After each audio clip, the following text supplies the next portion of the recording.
சரி, மார்ச் 2026 மத்திய கிழக்குல சூடு புடிச்சிருக்கிற இந்த ஈரானுக்கும் சவுதிக்குமான போட்டிய பத்தி கொஞ்சம் ஆழமா பார்க்கலாம்.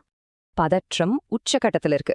இப்போ என்ன நடக்குது, ஏன் நடக்குதுன்னு ஒன்னொன்னா பார்க்கலாம் வாங்க.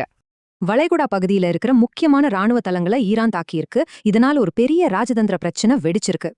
ஈரானிய அதிகாரிகளை பர்சோனா நான் கிராட்டான்னு சவுதி சொல்லியிருக்கு. ராஜதந்திர ரீதியில இது ஒரு ரொம்ப சீரியஸான மூவ்.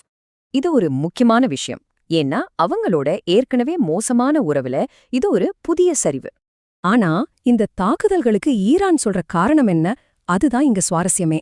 ஈரான் என்ன சொல்றதுன்னா, நாங்க தற்காப்புக்காக தான் இதை செஞ்சோம், எங்க வீட்டு வாசல்லயே எதிரி இருக்கான்னு வாதிடுறாங்க.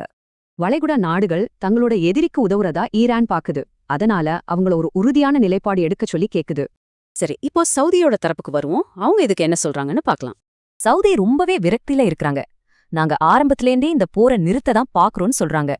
இதுதான் இப்போ நடக்கிற இந்த மோதலுக்கு பின்னாடி இருக்கிற முக்கியமான கருத்து வேறுபாட்ட அழகா காட்டுது. தினமும் தாக்குதல் நடக்குது, அப்போ ஒரு பெரிய போர் வெடிச்சிருக்கணுமே. ஆனா ஆச்சரியமா ஒரு விஷயம் நடக்குது. சவுதி தலைமையிலான வளைகுடா நாடுகள் கிட்டத்தட்ட ஒரு மாசமா இது மாதிரி தாக்குதல்களை சந்திச்சுட்டு வராங்க. ஆனா அவங்க கிட்ட அவ்ளோ பெரிய ராணுவ பலம் இருந்தும் அவங்க ஆச்சரியப்படுற அளவுக்கு பொறுமையா இருக்காங்க. அப்போ இந்த அமைதிக்கு உண்மையான காரணம் என்ன?